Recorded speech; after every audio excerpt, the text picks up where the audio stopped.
আয়নাঘর। আয়নাঘর নিয়ে আমি একটু রিসার্চ করেছি।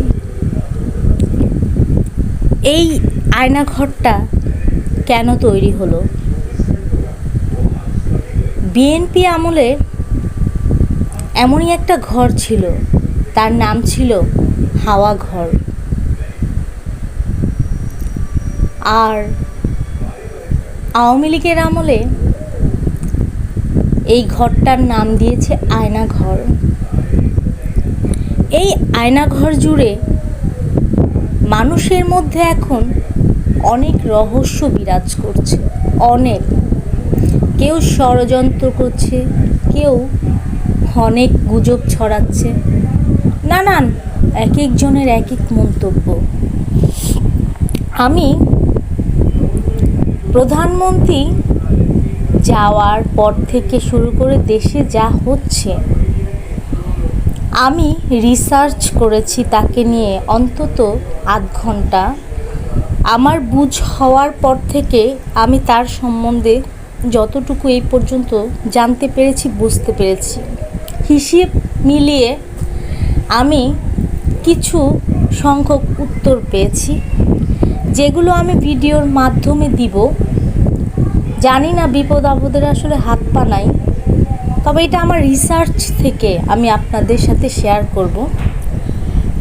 আমি এক একটা পার্ট বাই পার্ট ভিডিও দিয়ে যাব খণ্ডিত করে, কারণ কথাগুলো তো বিশাল। যারা আমার সাথে সহমত, কথাগুলো শুনতে চান, জানতে চান, তারা অবশ্যই আমার চ্যানেলটা ফলো দিয়ে সাবস্ক্রাইব করে পাশে থাকবেন, বেল আইকনে ক্লিক করে, যাতে আমার প্রত্যেকটা নতুন নতুন ভিডিওর নোটিফিকেশনটা আপনাদের মাঝে চলে যায়, আপনারা দেখতে পারেন, জানতে পারেন। আমি এখন আয়নাঘর নিয়ে যেটা রিসার্চ করলাম, মাত্র আধ ঘন্টা সময়, সেখানে আমি একটা ফলাফল পাইছি। যারা রাজনীতি করে, যারা একটা দেশ চালায়, আমরা একজন মানুষকে চালাতে অনেক সময় ব্যর্থ হয়ে যাই। মা একটা সন্তানের অনেক সময় বিরক্ত হয়ে সন্তানকে একটা চড় মারে, থাপ্পড় মারে। সন্তান যখন বড় একটা অন্যায় করে ফেলে, তখন শাসন করে কড়াভাবে, যাতে সেই সন্তানটা দ্বিতীয়বার কোনো ভুল না করে।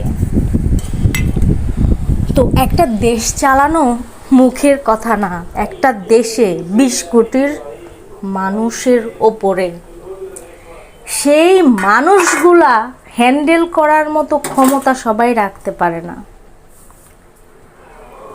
তো পলিটিক্স করতে গেলে প্রত্যেকটা দেশে, শুধু এখানে না, শুধু বাংলাদেশ বলে কোনো কথা না, পলিটিক্স করতে গেলে খুন খারাপি হবেই।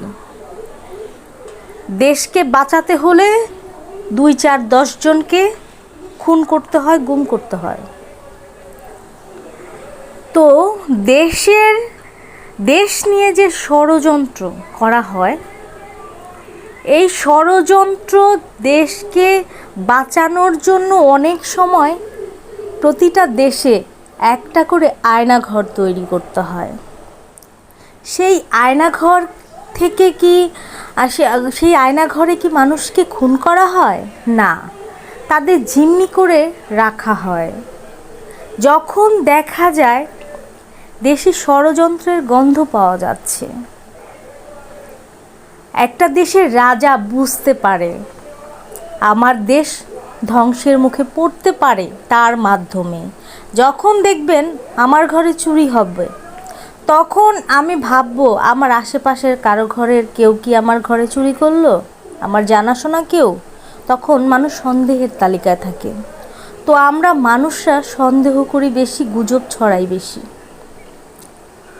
তো তখন সেখানে দেশের স্বার্থে, জনসেবার স্বার্থে তাদেরকে গুম করে এনে ওখানে আগে জিজ্ঞাসাবাদ করা হয়।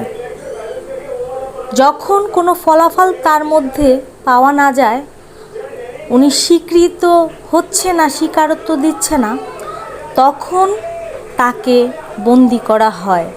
দেখি 4-5 সপ্তাহ, 2 মাস, 6 মাস, বছর মুখ খুলে কিনা। তার মানে তাকে খুন করা হয় না, তাকে জিম্মি করে রাখা হয় দেশকে বাঁচানোর জন্য। যারা এই পর্যন্ত দেশটাকে নিয়ে ষড়যন্ত্র করেছে তারাই এই আয়নাঘরে বন্দি এতদিন পর্যন্ত থেকেছে। মানুষ আসলে বাইরের সব কিছু দেখে, কিন্তু ভিতরে কি হচ্ছে, কার মনে কি হচ্ছে আমাদের কারো কিন্তু জানার ক্ষমতা নাই।